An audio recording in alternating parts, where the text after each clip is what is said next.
Hey everyone, welcome back to the channel. Ashley's with me again. Hey Ashley, how's it going? Hey, good. Awesome. Well, Ashley's always game for videos. This one is about self-therapist work and that we aren't a fit for all clients. So this came up inspired by some student conversations earlier in the week because they've been told by a couple different professionals like, oh, you must keep every client or you have to, try on all sorts of clients. Which, yes, early career clinicians, we do want you to experience lots of different kinds of clients to see who you work well with and who you don't work well with. But the conversation that started with my student, I want to bring into this space, which is hey, as you go further in the field, you aren't a good fit for everyone. And it's actually ethical and moral for you to say, hey, I'm not your person. Let's find you the right referral. So, Ashley, what's coming to mind, even as I just set the stage of like self therapist work and Um, best fit? so what comes to me is, as you know, I primarily specialize in offender work. And so I started my career even in college and grad school working with offenders. And, 10 or 12 years ago, I couldn't sit with clients who disclosed sexual victimization. I was used to offender work, which is a very different energy, very different start to finish linear treatment plan with requirements. It's less collaborative because of those court requirements. Um, and so when a client would disclose their own victimization, I really didn't know what to do. I was never trained. And of course, I've come full circle, as I'm EMDR trained, IFS trained, and I love doing trauma work with victims of sexual abuse now. But I think early on, I did a disservice to clients because I didn't know what to do, didn't know how to respond. Of course, I affirmed and validated, but then I probably steer the direction of the session in a way that hopefully those clients have been able to heal in a way that I couldn't help them with.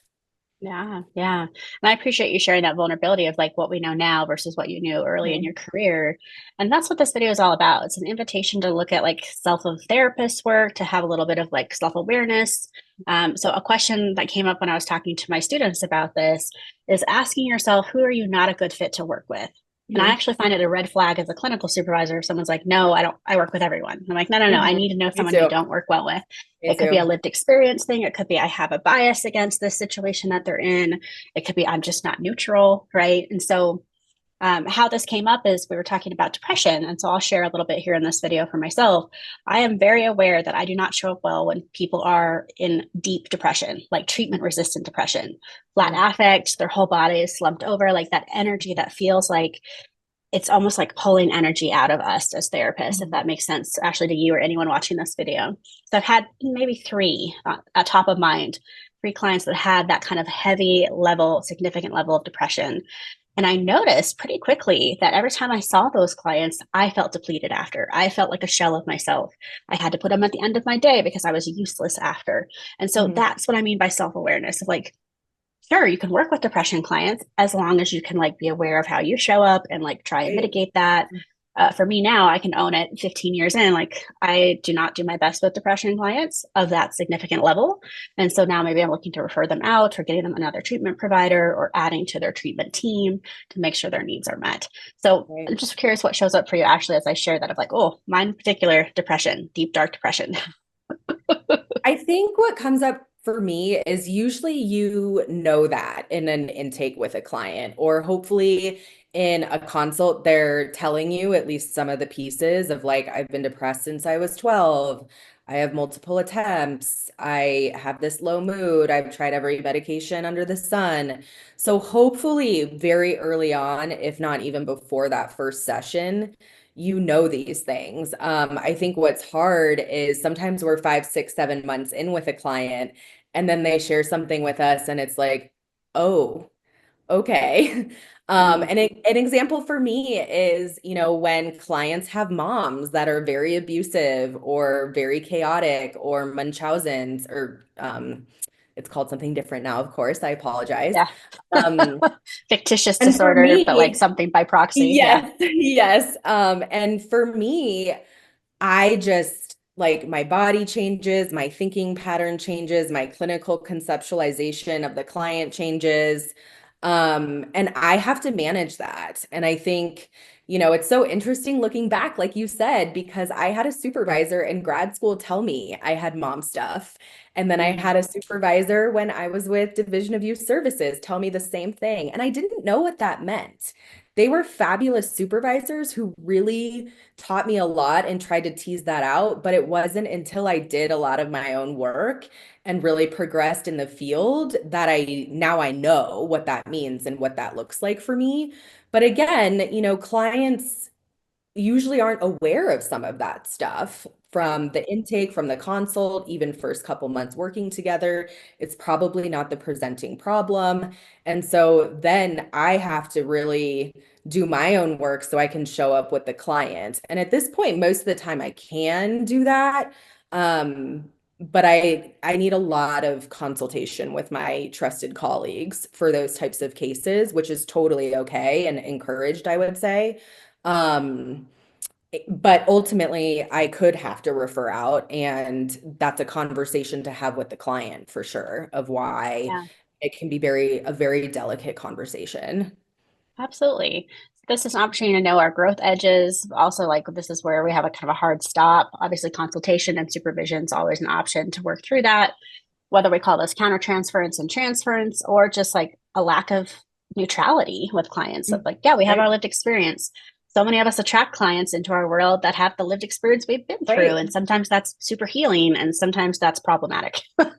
Yeah. So if we can't find ourselves neutral and really client focused, that is an opportunity for my students and anyone else watching this video to be like, what do I need from here? Do I need consultation and supervision? Do I need to look at referring this client out? Do I need to add in other treatment providers to make sure their needs are met in areas that I can't meet those needs, like medication management or some Right. other piece? Um, but yeah, like I think I want to normalize this for the early career clinician that, you might Right. not be fully aware of everything, all your edges just yet, but stay curious. They might pop up as you get to know more clients. You find yourself depleted after a client, notice that, get curious about that. Do you find yourself feeling dread when you see them on the calendar? Notice Yeah. that. Like, I just want to normalize all the things that I think Ashley and I have noticed in ourselves of Yeah. like, oh no, that's Mhm. something to focus on. Yeah. Um, so yeah, are there other self of therapist questions, Ashley, that you're thinking of that people should ask themselves or journal about, do some work in their own therapy around? What other questions would you ask as a clinical supervisor? I think another big one for me is about therapeutic style. So, are you more direct with clients, or are you more kind of beat around the bush, or more active listening and encouraging the client to come to their own conclusions? I'm very direct. Of course, I ask permission, hey, so and so, do you want some feedback? And if they say no, that's fine. But if they say yes, I'm a straight shooter. And I tell people that when they initially call me during the intake. And a lot of clients are like, yes, that's what I need. That's what I want. But then very quickly, it becomes clear that they maybe can't tolerate that. And I know myself, and I cannot belittle that part of my therapist self, at least not enough for clients who need a different style. And so maybe that's something to really think about and journal about is, what is your therapeutic style? Because that's not going to be a fit for everyone either. And if you're not a fit, there could be tension building very quickly. There could be resistance. There could be all sorts of relational stuff that you as the therapist are going to have to sit with and potentially repair if you don't do that work up front and ensure that you are a good fit for that client. Right. And I feel like this is not only self-awareness, but it also leads to some branding conversations of like, Mhm. ask yourself how existing clients would describe your style if you Mhm. find yourself Oh, that's a stumped by great this question question. of like, Mhm. how would clients describe you? What adjectives would they use? And sometimes that's going to be what you reflect back in a consult call when someone's like, hey, what's it like to work with you? You have Mhm. that at the ready. Obviously, those consult calls serve two purposes for you to figure out fit, but also for the client to say, are you someone I want to work with beyond looking Right. at your website or Googling you or whatever they've done up until this point? And so I love that question twofold of like, it's self awareness, but it also might be part of your branding, copy, right? Or your copy on your website, things like that, that would Mhm. help you as a therapist new to the field. Let's see, what else should we ask ourselves as part of self-awareness? So, knowing your edges is asking your question of, hey, do I have someone I don't work well with? Who do I show up my best for? How do I describe my therapeutic style? Along the same vein of Ashley sharing, something I've noticed over the years is I am an optimist. And so I think that's also why depression and I don't play nicely together, but also for clients that, for lack of a better word, like to sit in the victimhood for a long time. So folks that I'm not talking like sexual assault survivors. I'm talking like someone who's like, hey, I've been burned by someone and I want to stay in this like headspace of this, I've been hurt. I have no More of control a over this. distortion of like victim Yeah. stance. Thank you. Distortion. Yeah. So I think for those folks, I come in and I'm like, well, what do you have control over? How can we support you? What small step can you take towards change? And if they're not into that, if they really just want to sit in that kind of deep, dark place, again, probably pretty similar to depression, I find myself struggling to connect with the client because I'm like, well, why would you want to sit in this for this long? Like it Hmm. serves a purpose short term, but if you did this for like 4 weeks, it feels like self-torture, like, and my brain doesn't understand that. Like I'm so Right. averse to that in my personal life that I have a hard time connecting with clients on that.